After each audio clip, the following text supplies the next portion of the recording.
de problemas del niño y del adolescente de hoy. Por favor, ¿qué queremos? Hay dos objetivos con esto. Los objetivos no se logran aquí, no, sino al salir de aquí. ¿Cuáles son? ¿Me ayuda un maestro que me ayude a leerlo, por favor? Promover, entre los congresistas conciencia y sensibilidad. ¿Respecto a qué? A problemas actuales que están viviendo muchos de los niños, y adolescentes de nuestra iglesia y de la comunidad en general, a fin de establecer alternativas de confrontación para la transformación de esas situaciones. A partir de mi ministerio, ¿qué puedo hacer para cambiar esa realidad? El segundo objetivo, que el maestro no limite su ministerio ¿a qué? Léalo por favor. A transmitir una hora semanal de clase. ¿Alguno de ustedes ha visto eso? Que hay maestros que solamente se limitan, doy una clase y hasta el domingo o a los 15 días si acaso. ¿Ustedes conocen casos así? Bueno, entonces queremos, con la ayuda del Señor, que el maestro no limite su ministerio a transmitir una hora semanal de clase, sino que se convierta en un agente ¿de qué? De cambio idóneo. A ver, ¿cómo es un agente de cambio idóneo para usted? Por favor, puede decirlo desde allá. ¿Qué debe tener un maestro para ser idóneo? A ver, maestros, ayúdenme. ¿Qué debe tener un maestro para decir que es idóneo?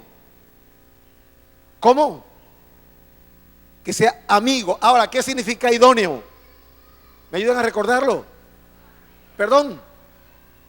Que sepa enseñar, apto, capacitado. ¿Qué más?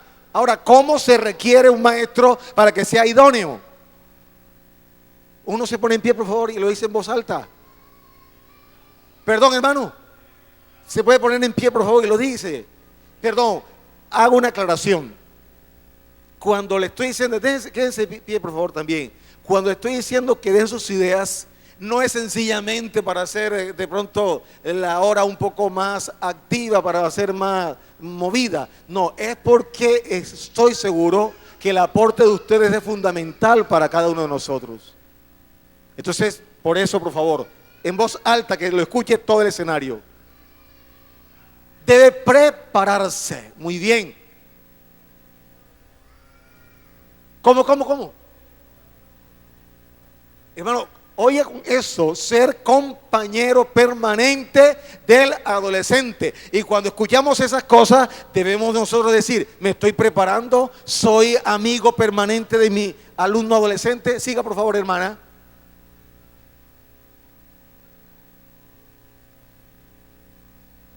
Debe meterse en los problemas. Note, hermano, que ya entonces no estamos mirando al maestro como alguien que da su clase y se va y regresa a los 8 días. Muy bien, sigue, hermana, por favor.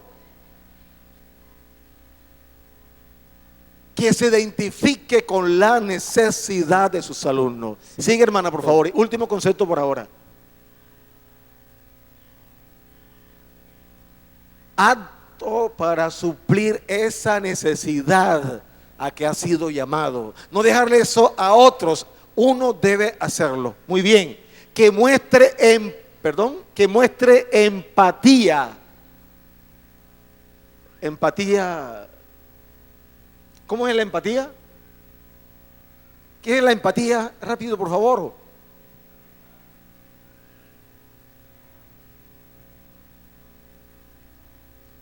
Empatía, sigue, hermana, por favor, dígalo, por favor. Que siempre haya una armonía entre el maestro y el alumno y no haya discusiones que generen entonces en el malestar. Empatía, se parece un poquito, pero que podríamos ser más precisos. ¿Qué es empatía? Sí. Perdón. Por favor. Sigue, hermano, por favor. Estar uno apto para ayudar a la necesidad del otro, sentir la necesidad de esta otra persona. Y para poder sentir, mirar, identificarse con la necesidad de otro, ¿qué tiene uno que hacer? Meterse en los zapatos del otro. Esa es la empatía. Así como el Señor tomó nuestro lugar. El maestro debe tener empatía. Repetimos yo iba a decir el versículo, el objetivo, por favor, todos, que el maestro no limite su ministerio a transmitir una hora semanal de clase, sino que se convierta en un agente de cambio idóneo, que muestre empatía y lleve la carga de sus alumnos o discípulos, guiándolos sabia y amorosamente, ¿con qué? Con la luz de la palabra de Dios. Hermanos, nosotros contamos con el mejor instrumento para transformar vidas, la palabra de Dios. Sigue, por favor. Un comentario introductorio acerca de este tema. Sigue, sigue, por favor, sigue, porque es que después habrá que regresar allí. Sigue. Perdón. Anterior, ahí. Yo sé que aquí hay un maestro o más de un maestro como este. Hablamos, repito, es una introducción sobre qué hacer frente a esa problemática que tienen nuestros alumnos, y no solamente los nuestros, allá en la comunidad, en las escuelas, en los colegios.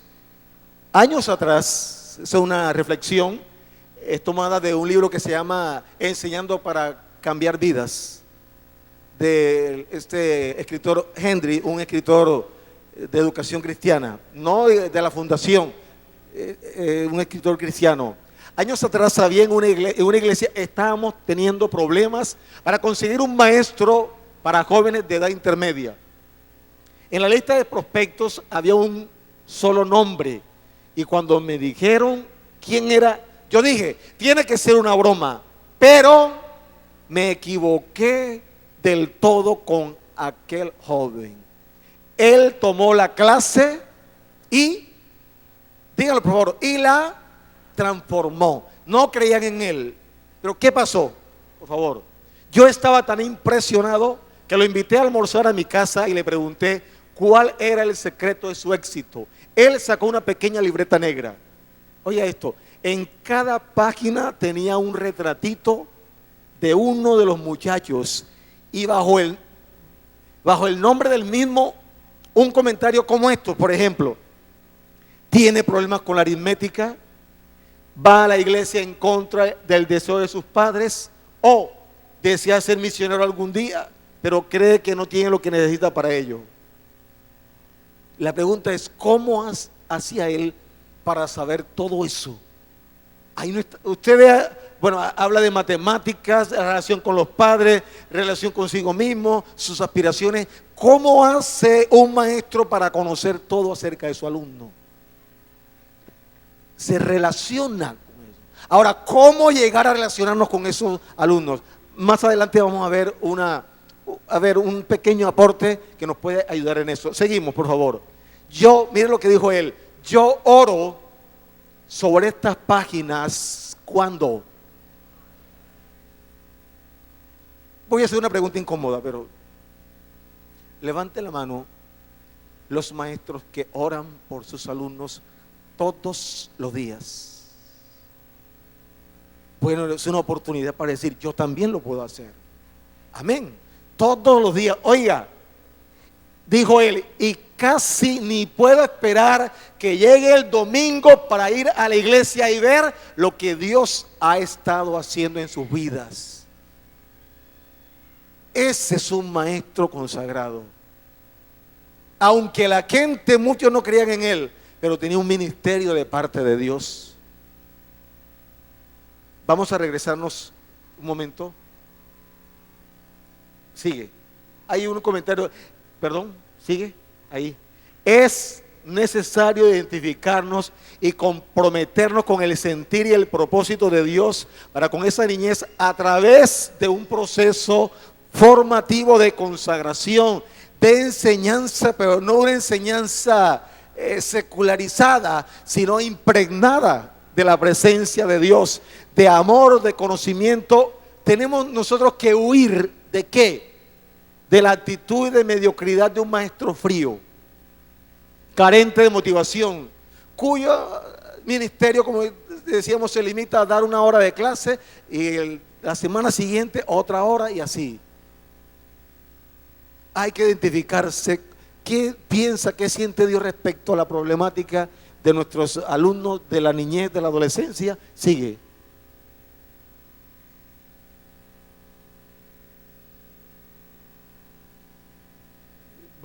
Sigue porque después, más adelante, sigue. Listo. Se necesita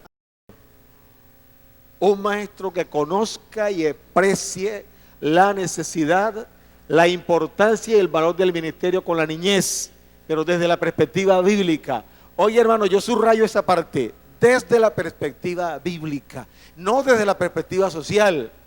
Hay una gran diferencia. ¿Qué dice la Biblia acerca de un maestro? Pero ¿qué dice la sociedad acerca de un maestro? Parece que fuera poca cosa, pero es muy importante establecer la diferencia. Yo le pongo un ejemplo de cómo hay que hacer diferencia entre la una y la otra. Y a veces hay cosas que nosotros vemos en nuestro medio y como que permean nuestra visión sobre lo que es un maestro. Por ejemplo, de los profesionales, ¿quiénes son algunos de los que menos ganan? Hablando fuera de la iglesia, no, de los profesionales, ingenieros, médicos, abogados, maestros, etcétera, etcétera. ¿Quiénes son de los que menos ganan? De los profesionales, ¿a quienes que les retienen el sueldo hasta 6 meses? ¿Cómo se subvalora la profesión del maestro? Por eso digo, no de esa perspectiva. Es más, hay algunos que se dejan guiar o se dejan, como le decía hace un momento, permear por esa visión tan opacada del maestro, tanto que hasta cuando lo nombran de maestro dicen, miren de lo que me nombraron, y que maestro de niños. Por eso hablo desde que es un maestro desde una perspectiva bíblica. Un maestro que al percatarse de la realidad de sus alumnos no se deje permear por el pragmatismo insensible e incomprometido que campea en muchas partes de nuestra sociedad, sino que frente a esa realidad se ha movido por una genuina sensibilidad como la del Señor Jesús. Sigue, por favor. ¿Qué enseñaba Jesucristo? Perdón, devuélvete. ¿Qué enseñaba el Señor Jesús? ¿Qué enseñaba Él? La palabra. Pero Él se limitaba solamente, Él enseña la palabra y listo, lo demás no me importa. No, hermano, Jesucristo se interesó por todas las necesidades de sus alumnos, por su condición. Veamos el ejemplo. En aquellos días, como había una gran multitud y no tenían que comer, Jesús llamó a sus discípulos y le dijo, oiga, hermano, por favor, lea conmigo el verso 2. Todos, tengo compasión de la gente, porque hace ya 3 días que están conmigo, no tienen que comer. Y si yo los enviara en ayunas a sus casas, se desmayarán en el camino, pues algunos de ellos han venido de lejos. Un maestro que tiene en cuenta la condición de sus alumnos. Un maestro de escuela dominical que se da cuenta si su alumno llegó con hambre, si no ha desayunado, si llega con algo raro. Un maestro sensible. Sigue, por favor. O en otra parte, Mateo 9:36 nos dice, cuando Jesús veía a todos los que lo seguían, sentía compasión por ellos, pues estaban agobiados e indefensos. Eran como ovejas que no tienen pastor. Quiero decir con esto, hermano, si el Señor se preocupó personal y genuinamente, no solamente por la parte espiritual de sus discípulos, sino por todos sus componentes, nosotros también hemos de aprender de Él. Amén. Sigue, por favor. Y allá mucha gente trata de hacer algo. Si la gente en el mundo trata de hacer algo para remediar esta situación, porque son problemas de nuestros hijos, de nuestros alumnos, cuánto más aquellos que por la gracia y la misericordia del Señor hemos sido llamados para ejercer este ministerio. Entonces, quería hacer esto como una muestra de una realidad que afecta millones de niños y muchos de los que están a nuestro alrededor. Sigue, por favor. ¿Qué es el maltrato infantil? Bueno, de tantas definiciones escogí esta. aclaro también una cuestión. Aquí vamos a ver unas imágenes que son sobre todo administradas por gente relacionada con la medicina. Hay cosas que nosotros no vamos a tratar, pero que de todas maneras, cuando veamos alguna situación, eso nos indique de que algo pudiera estar pasando fuera de lo normal. ¿Por qué escojo esta definición? Porque no solamente se limita a lo que casi siempre la gente dice, hablando de la mente, del cuerpo y de las cosas seculares, sino que involucra también la parte espiritual. Vamos a mirar, por favor, esa definición. Todos, por favor. Veamos todo. 1, 2, 3. El maltrato infantil se define como toda aquella situación en que incurra una persona consciente de sus actos por acción u omisión que atente contra la integridad o altere el normal crecimiento y desarrollo de una niña o de un niño en detrimento del desarrollo de sus potencialidades físicas, emocionales, intelectuales, sociales, éticas, morales, estéticas, culturales, espirituales y religiosas, afectando sus relaciones, desempeños con los miembros de la sociedad. Sigue, por favor, Eliezer. En esta definición, oye, se tiene en cuenta que cuando hay ese acto de omisión o acción, la persona que lo realiza es consciente de ello. Por eso dice, en esta definición se tiene presente la conciencia de los actos, es decir, la intención de hacer daño, la acción en sí y las consecuencias de la acción u omisión, el daño permanente o temporal que afecta a la integridad, el crecimiento, el desarrollo actual y futuro del niño o de la niña. ¿Sigue? Aclaramos. Para que sea abuso o maltrato, debe haber intencionalidad de hacer daño. Porque si se hace daño, pero se hizo sin intención, ya no sería abuso o maltrato, sino un accidente. Es necesario tener eso en cuenta. Ahora bien, de la revista o del boletín Desafíos de la UNICEF, voy a tomar aquí los conceptos, 4 conceptos que dan unos muchachos acerca de lo que consideran lo que es maltrato o abuso infantil. Esto, repito, es tomado del boletín Desafíos. Es un documento, como le digo, tomado de la UNICEF, que tiene que ver precisamente con el cuidado de la atención de los niños. Es un órgano que depende de las Naciones Unidas, que se encarga del cuidado de la protección infantil. Y dice una niña de Costa Rica, lea qué dice una niña de Costa Rica. No se oye, lean todo, por favor.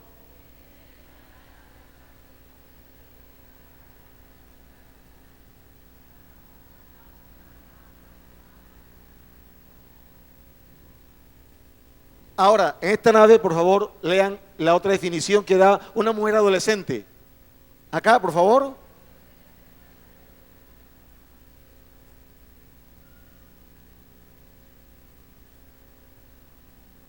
Muy bien. De esta nave, por favor, la siguiente dice un hombre adolescente. Oye, ojo con esta definición y veremos, como vamos más adelante, cómo el historial de violencia se puede repetir. ¿Qué opina él acerca de esto? A ver.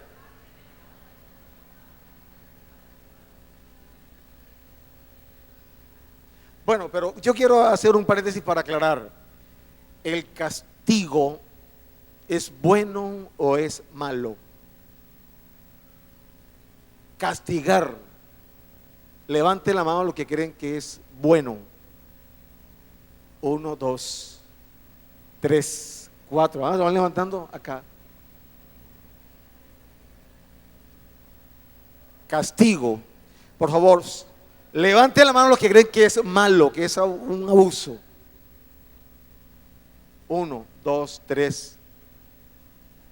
Hermano, ¿y el resto qué opina? No, ¿sabe por qué? Es que hay palabras que no nos atrevemos ya a mencionar. Vamos a un congreso y escuchamos posiciones contra el castigo. Pero es que eso es relativo. Eso depende de la manera, de lo que se llame castigo. Bíblicamente hablando, El castigo es necesario. Amén. Lo que pasa es que se le da una connotación negativa. ¿Por qué? Porque muchas veces el castigo se da como una paliza. La Biblia dice: corrige a tu hijo entre tanto que hay esperanza, pero no se apresure tu alma para destruirlo. La palabra no está justificando la violencia, pero el castigo debe ser una expresión de amor. ¿No lo dice la Biblia? ¿Cómo dice la palabra? A ver. Ajá. ¿Cómo? El que ama a su hijo, desde temprano lo corrige, lo castiga. Amén. El Señor disciplina, corrige a sus hijos como el padre que ama o que castiga a su hijo a quien ama. Entonces quería abrir ese paréntesis porque a veces se ha tomado el castigo como algo completamente negativo. Eso depende de la manera como se hagan las cosas. ¿Listo? Seguimos. Bueno, aquí nos dice una mujer adolescente, leamos todos. ¿Qué opina ella sobre qué es violencia? Que se puede dar entre la familia contra la adolescencia es la violencia física y la sexual, que es la que más común y se da por parte de los padres. Abusan de sus hijas y a veces no toman en cuenta qué daño pueden causarle a ellas. Bueno, llama la atención cómo los muchachos, los adolescentes también tienen un concepto sobre lo que es el maltrato. Seguimos.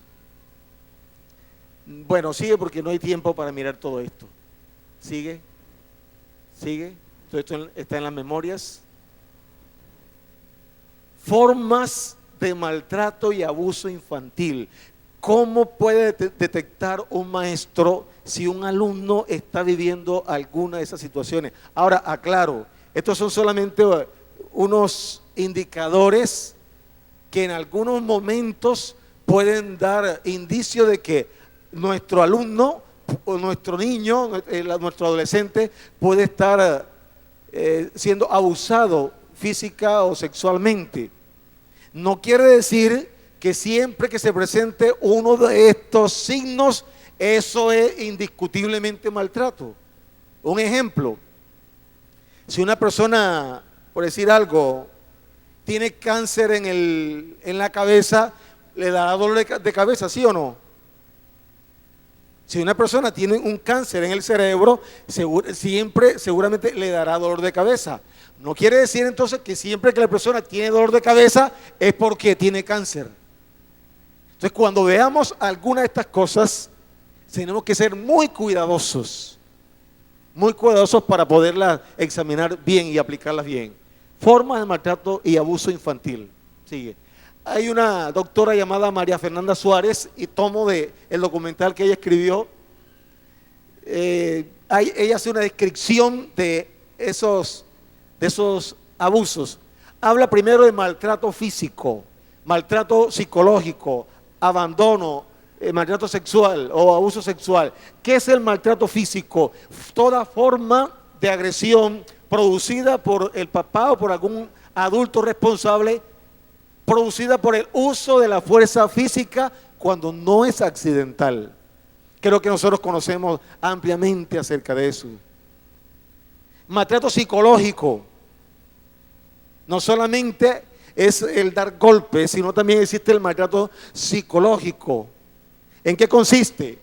Se genera por exceso, carencia, alteración o combinación de las anteriores, las relaciones que inicialmente se dan en los niños a través de padres o cuidadores que van extendiendo a lo largo de la vida. ¿Sigue? Produciendo alteraciones en su desarrollo psicoafectivo, motor, de lenguaje, socialización y adaptación. Hay 3 niveles de abuso psicológico: leve, moderado y grave. En las memorias tiene mayor información sobre esto. También existe el abuso sexual, es la tercera forma. ¿Qué es? ¿Quién me ayuda a leerlo, por favor? Una hermana con el micrófono, ¿me ayuda a leerlo? ¿Un hermano?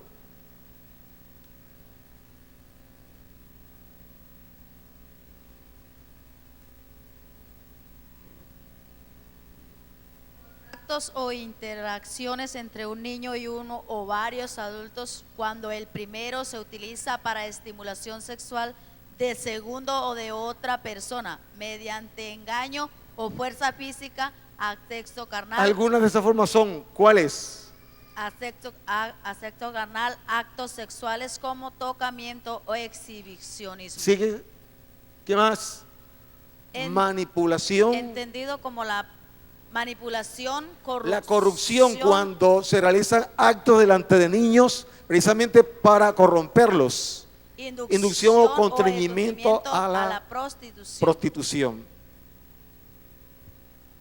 Otra forma de maltrato, negligencia o descuido. ¿Cuál es? Léalo por favor, hermano. Entendido como la privación de las necesidades básicas cuando se pueden brindar alimentación, educación, salud, cuidado. Siga. Artículo 44 de la Constitución. Bueno, ahí nos Derechos habla acerca de eso. Sigue. Maltrato social. Situación en la que se encuentra un niño, niña, adolescente en la relación con la no satisfacción de sus necesidades básicas. Hasta ahí. Claro, son situaciones en las que están envueltas muchos de nuestros niños, adolescentes, y frente a las cuales nosotros no podemos ser indiferentes. Yo sé que más de uno aquí ya ha estado trabajando con eso, que ha estado atento a la situación de su alumno. Muchos de los que están aquí han tenido, digamos, el privilegio de que tienen la confianza de sus alumnos y le pueden comentar, pero ¿qué hacer cuando un alumno llega a nosotros y nos comenta acerca de cosas como estas? Síguele, Ser. Ya, gracias, hermana, muy amable, gracias. Existen factores de riesgo, ¿como cuáles? O sea, ¿qué es lo que puede producir, qué situaciones pueden llegar a producir abusos? Uno, historial de padres con manifestaciones de depravación psicoafectiva o maltrato en su infancia. Otra, dos, ¿cuál es? Percepción negativa del niño. No, es que yo quería que fuera niña y salió niño. Todo eso va abonando el terreno para que se presente abuso contra los niños. No solamente en el cuestión de género, hay muchas otras situaciones. Aislamiento de la familia en los sistemas de apoyo. Los padres adolescentes es una de las situaciones en las que más se propicia el maltrato. La familia en la que la violencia corporal es aceptada e incuestionada como una práctica cultural y se acepta. No, es que mi papá me crió así, mi papá me decía o mi abuelo decía, la letra con sangre entra y por eso yo soy así también.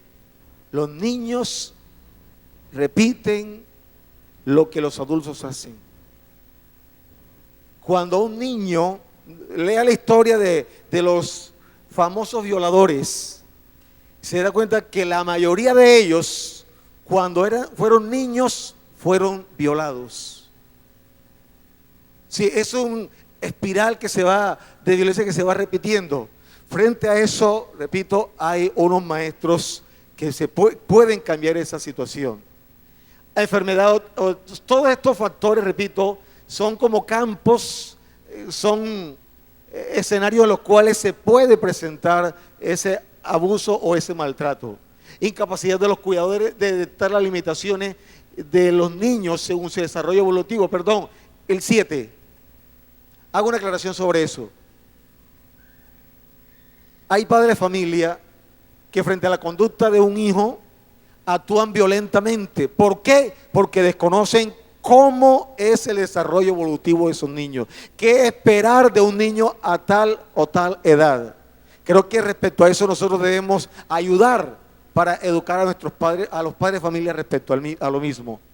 Alcoholismo, drogadicción, crisis familiares. Quiero decir, si nosotros conocemos niños que están viviendo en un ambiente como estos, sepamos que potencialmente o literalmente ya se puede estar presentando abuso. Sigue. Maltrato infantil en Colombia.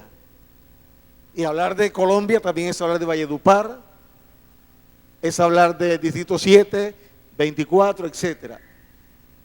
Lo siguiente, como les decía, este es un material sacado de un portal de medicina. hay situaciones, repito, que nosotros nunca vamos a tratar, que aparecen allí. Pero no quise sustraerlos porque pienso que en algún momento nosotros también podemos orientar al respecto. Sigue, Eliezer. ¿Cuáles son las señales cuando un maestro ve que su alumno o alguien en la comunidad presenta alguna de esas señales? Es para que se ponga a pensar qué puede haber detrás de esas señales. ¿Cómo detectarlo? Ahí está. ¿Cuáles son esas señales físicas del maltrato? Uno, léanlo por favor. Contusiones. Sigue. Hematomas subdurales. Sigue. Ahí aparece toda la explicación de lo que es un hematoma subdural. Sigue. Sígalo por favor. ¿Conoce usted casos como estos? Cicatriz, que muestran los objetos con que fueron golpeados. Cuando un niño, cuando una niña va marcada, ¿qué hacemos? ¿Dejamos y damos nuestra clase o algo tenemos que hacer al respecto? Sigue, por favor. Marcas permanentes, tatuajes, laceraciones que pueden ser un accidente, pero también puede ser provocado. ¿Sigue? Cicatrices o quemaduras con cigarrillo. Conocía de cierto caso, cierto familiar, que para disciplinar a los hijos, como la letra con sangre entra, ¿sabe qué hacía? Lo acostaba en el piso y le sacaba sangre pullándole las orejas. Y eso era en su familia, era algo digno de aplauso. Pero vamos a ver si Dios está de acuerdo con eso. Otras situaciones, otros signos, a ver, quemaduras con objetos como plancha. Puede ser un accidente, pero también puede ser el resultado de la ira de una madre que, frustrada por la situación que tiene con su esposo, cogió una rabia y le puso la plancha al muchacho. ¿Sigue? Cicatrices con cabullas. ¿Sigue? Léalo. Líquidos hirvientes. ¿Qué más? Fracturas mal cicatrizadas. Otra, fracturas en huesos largos en bebés menores de 1 año. Otras formas, otros signos físicos que pueden demostrar maltrato, abuso. Hemorragia, ausencia de cabello en algunas partes de la cabeza, hemorragia del cuero cabelludo o frecuentes chichones, hemorragias en la retina. Sigue. Ojos amoratados. Sigue. Fracturas nasales. Sigue. Fractura dental. Dislocación del hombro o codo. Desplazamiento normal de una articulación de un hueso en caso de codo o en el caso del hombro o del codo. Sigue. Esas son algunas de las señales que puede haber cuando pudiera presentarse ese caso. Y hermano, y otra vez lo digo, uno debe acercarse y no ser indiferente. Doy mi clase y ya. Señales emocionales y comportamientos que pueden, no dice que indica, sino que pueden indicar también maltrato, no solamente físicamente, sino emocionalmente. ¿Qué alteraciones puede presentar un niño, una niña, un adolescente? Vamos a mirarlo. Léalo, por favor. Eso es uno de los signos. Angustia. Otra, la agresividad. ¿Quiénes de ustedes son aquí maestros seculares, trabajan en algún colegio, en alguna? ¿Cuántos de nosotros hemos visto esos casos? Niños que son incontrolables, completamente agresivos, que a veces no se sabe qué hacemos, lo expulsamos o qué. Y cuando llamamos al papá o a la mamá, ay, el niño, no, yo no sé, él allá se porta bien. Ellos niegan cualquier abuso, Pero detrás de eso realmente uno habla con los vecinos y la situación es completamente distinta. Entonces, cuando hay un niño agresivo en la clase, bueno, hay que orar, pero también acercarse a ver qué está pasando. No todo es por espíritu de agresividad, puede ser resultado de un maltrato infantil. ¿Sigue? Siga, por favor. Niño negativo, miedo a ir a la casa o a la escuela. La otra palabra se repite, sigue. Miedo a sus padres. Hermano, un niño con miedo. Un niño con un miedo es, digamos, casi señal inequívoca de que está sufriendo abusos. Teníamos en cierto lugar una escuela y el niño más insoportable en el buen sentido de la palabra no se podía controlar para nada. Pero cuando hablo de violencia, es violencia extrema. Un niño que toma a otro y lo levanta a patada. Un niño de 4 años. Pero usted va a la casa de él y lo encontraba sentadito. No se movía, toda la tarde estaba allí sentado. ¿Por qué? Como se moviera, ahí estaba el abuelo con una cabulla para pegarle. O sea, cuando le decíamos que íbamos a llamar al papá o al acudiente para hablar con él sobre el comportamiento, hermano, ese niño entraba en pánico. Eso es una demostración, repito, casi inequívoca, ese miedo, una demostración casi inequívoca de maltrato infantil. Ahí el niño que dice, qué miedo, ayer y mi papá. ¿Sigue? ¿Qué dice allí? Otra señal. Estamos hablando de señales emocionales que pueden indicar maltrato, abuso. ¿Demasiada qué? Movilidad. Otra, excesiva quietud. Los extremos. Sigue. Hábitos, ¿qué dice allí? Desordenados. Otras, tartamudeo. Hay uno que puede ser normal, pero hay otro que se presenta en situaciones ya de abuso. ¿Sigue? ¿Quién no se ha comido las uñas aquí? Hay situaciones que nos provocan nervios, listo, está bien, por un momento, pero cuando ya hay un niño que frecuentemente está así, hermano, por favor, maestro de escuela dominical, vamos a acercarnos más a él, algo debe estar pasando. ¿Sigue? Tics, ¿sigue? Hipocondría, miedos o fobias, falta de actividad exploratoria, que es lo normal en un niño pequeño que quiere explorar, conocer el mundo.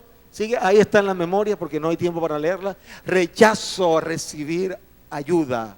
Cuando un niño lo que busca es ayuda. Sigue, por favor, ¿qué dice allí?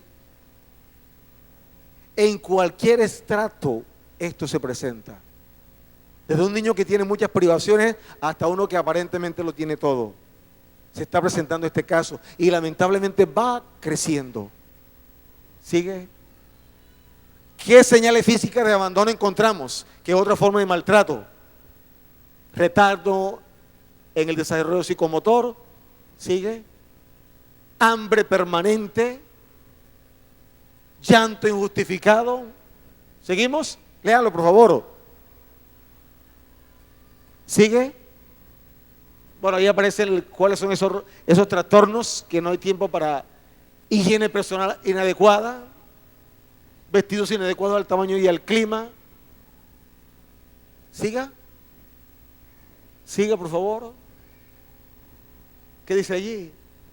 Inadecuada supervisión, ese niño que pasa todo el tiempo frente al televisor. Eso es una forma de abandono. Es también una forma de maltrato. ¿Sigue? Ahora, ¿qué señales puede dar un niño que es sexualmente abusado? Y primero hablamos de unas señales físicas como estas. ¿Cuáles? Léanlo, por favor. 1, dificultad para sentarse o caminar. Otra, dolor, hinchazón o comezón en el área genital. 3, mancha de flujo de sangre o flujo en la ropa interior. Sigue. Contusiones o sangrados en áreas genitales externas, vaginal o anal. Otra, dolor al orinar o infecciones urinarias repetitivas. Enfermedades de transmisión sexual y VIH positivo, especialmente en adolescentes. Cuerpos extraños en la vagina o en el recto. Embarazos prematuros. Sigue. Señales, perdón, las anteriores eran físicas, ahora señales emocionales y de comportamiento en niños menores de 8 años. Desórdenes alimenticios, miedo a dormir solo, terrores nocturnos, pesadillas, ansiedad ante la separación, enuresis, encopresis. Sabemos que la enuresis, bueno, la micción, la encopresis, la defecación involuntaria, la regresión del lenguaje también puede ser indicativo de que el niño está siendo sexualmente abusado. Sigue, por favor. Excesiva masturbación. No quiere decir que la masturbación en sí sea normal, por favor. Conversaciones clandestinas sobre sexo, posturas sexuales agresivas, hablar llorando, hiperactividad, cambios de conducta en la escuela, pataletas frecuentes, depresión y ansiedad, excesivo temor, intento de suicidio, extremo nerviosismo, hipocondrías, miedos o fobias. Eso en los menores de 8 años, pero en los mayores de 8 años, ¿cómo puede detectarse, o mejor, qué señales de alarma se pueden presentar que puedan indicar que hay algo que puede estar afectando al niño sexualmente? Miedo a estar solo. Siga, por favor.